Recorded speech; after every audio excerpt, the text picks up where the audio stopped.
भूतिया रानी का श्राप बहुत समय पहले की बात है। पहाड़ों और घने जंगलों के बीच एक विशाल राज्य था, सूर्यगढ़। उस राज्य के राजा वीरेंद्र सिंह अपनी बहादुरी और न्यायप्रियता के लिए दूर दूर तक प्रसिद्ध थे। उनकी रानी पद्मिनी अप्सरा जैसी सुंदर थी, पर उसकी आंखों में हमेशा एक अजीब सी उदासी रहती थी। लोग कहते थे कि रानी के महल के पीछे वाला हिस्सा कभी खुला नहीं रहता था। रात होते ही वहां से पायल की आवाज, धीमी सिसकियां और किसी के कराहने की ध्वनि सुनाई देती थी। राजा ने कई बार पहरा बढ़ाया, पर हर बार सैनिक सुबह बेहोश मिले, मानो किसी अदृश्य शक्ति ने उन्हें छू लिया हो। एक रात राजा ने सच जानने की ठानी। तलवार लेकर वे उस बंद हिस्से में पहुंचे।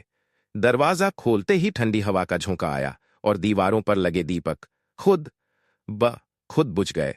अंधेरे में अचानक उन्हें सफेद साड़ी में एक स्त्री दिखाई दी। उसके बाल जमीन तक लटक रहे थे। कौन हो तुम? राजा गरजे। स्त्री धीरे धीरे पलटी। उसका चेहरा बिल्कुल रानी पद्मिनी जैसा था, पर आंखें काली और खाली थीं। मैं वही हूं जिसे तुमने भुला दिया, उसने फुसफुसाया। राजा घबरा गए। पद्मिनी तो मेरे कक्ष में है। स्त्री हंसी। उसकी हंसी महल की दीवारों से टकराकर भयानक गूंज बन गई। तुम्हारी असली रानी तो 10 साल पहले मर चुकी। जिसे तुमने जिंदा समझ रखा है वो सिर्फ मेरा शरीर है, और मैं हूं उसका बदला लेने वाली आत्मा। राजा के हाथ से तलवार गिर गई। यादों का तूफान उमड़ पड़ा। 10 साल पहले युद्ध से लौटते समय उन्होंने घायल रानी को महल में बंद कर दिया था, ताकि कोई उसकी कमजोरी न देखे। पर इलाज के अभाव में उसकी मौत हो गई थी। अपराध बोध में उन्होंने सच्चाई छुपा ली और दुनिया को बताया कि रानी ठीक है। तुमने मुझे अकेले मरने दिया, आत्मा चीखी। अब मैं तुम्हें अकेले मरने नहीं दूंगी। अचानक दीवारों से खून रिसने लगा। फर्श पर परछाइयां रेंगने लगीं। राजा भागने लगे, पर दरवाजा अपने आप बंद हो गया। सुबह जब सैनिक पहुंचे तो दरवाजा खुला मिला। अंदर राजा की लाश थी, चेहरा डर से जमे हुए भावों में, और पास ही शीशे में रानी पद्मिनी खड़ी मुस्कुरा रही थी, पर उसकी परछाई नहीं थी।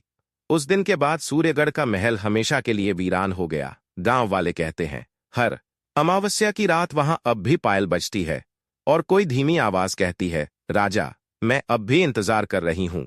सूर्यगढ़ के महल में राजा की मौत के बाद पूरा राज्य दहशत में था। मंत्रियों ने महल को बंद करवा दिया और किसी को अंदर जाने की इजाजत नहीं थी। पर अजीब बात यह थी कि हर रात महल की खिड़कियों में दीपक जल उठते, जबकि अंदर कोई नहीं रहता था।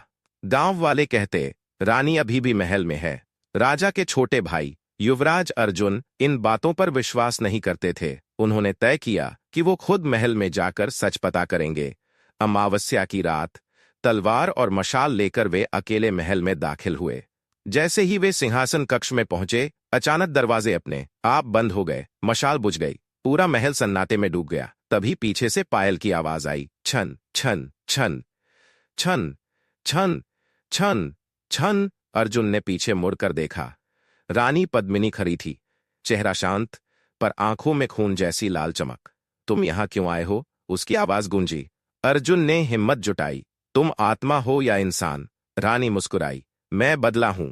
अचानक फर्श से काली धुंध उठी और उसमें से कई परछाइयां निकल आईं। वो सभी सैनिक थे जो सालों पहले रहस्यमयी तरीके से मरे थे। वे धीरे धीरे अर्जुन की तरफ बढ़ने लगे। अर्जुन भागने लगे, पर हर दरवाजा बंद मिलता। अचानक उन्हें एक कमरा दिखा, वही कमरा जहां असली रानी की मौत हुई थी। अंदर जाते ही उन्होंने देखा, दीवार पर खून से लिखा था, सच को छुपाओगे तो सच तुम्हें निगल जाएगा।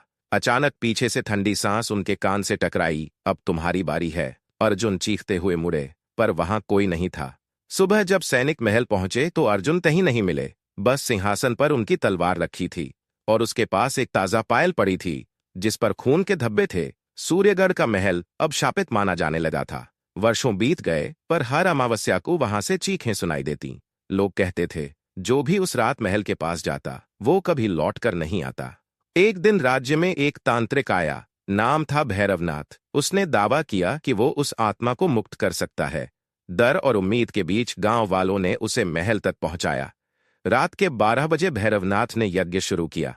मंत्रों की आवाज महल में गूंजने लगी। अचानक तेज हवा चली, दीपक बुझ गए और सामने रानी पद्मिनी प्रकट हुई। तू मुझे बांधने आया है? उसकी आवाज गूंजी। भैरवनाथ शांत बोला, नहीं, मैं तुम्हें मुक्त करने आया हूं।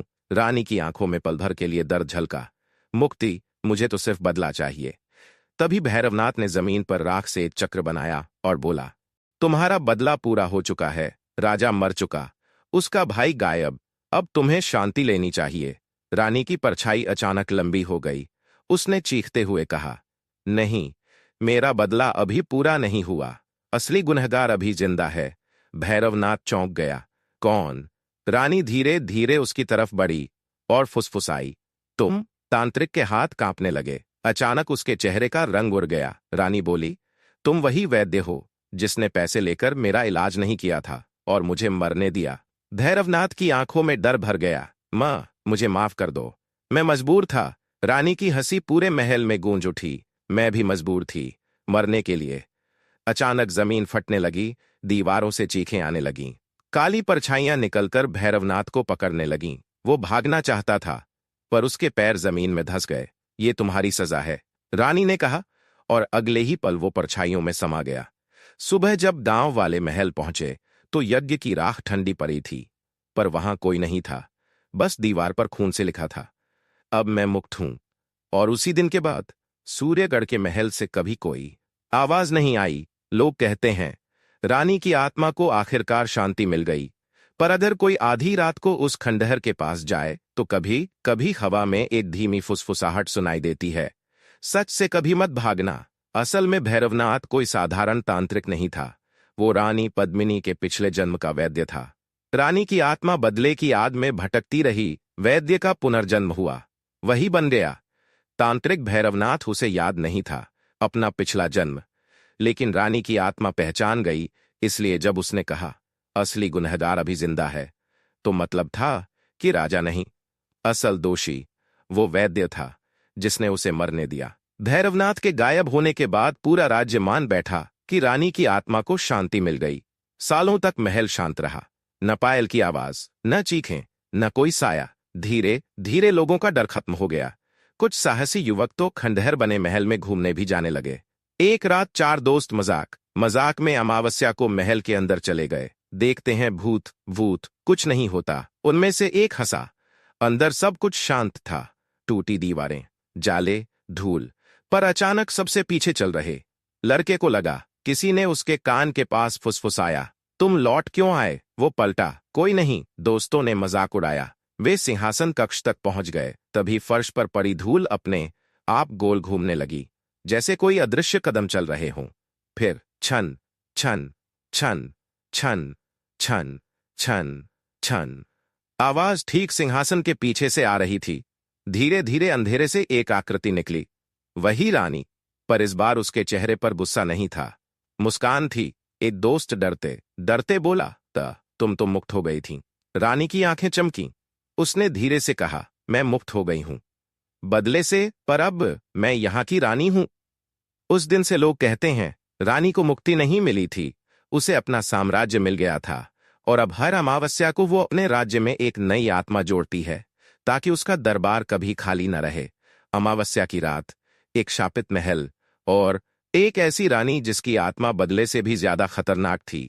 क्या सच में उसे मुक्ति मिल रही थी, या उसने अपना भूतिया साम्राज्य बना लिया? इस डरावनी कहानी को अंत तक सुनना मत भूलना, क्योंकि आखिरी ट्विस्ट आपकी रूह कांप देगा।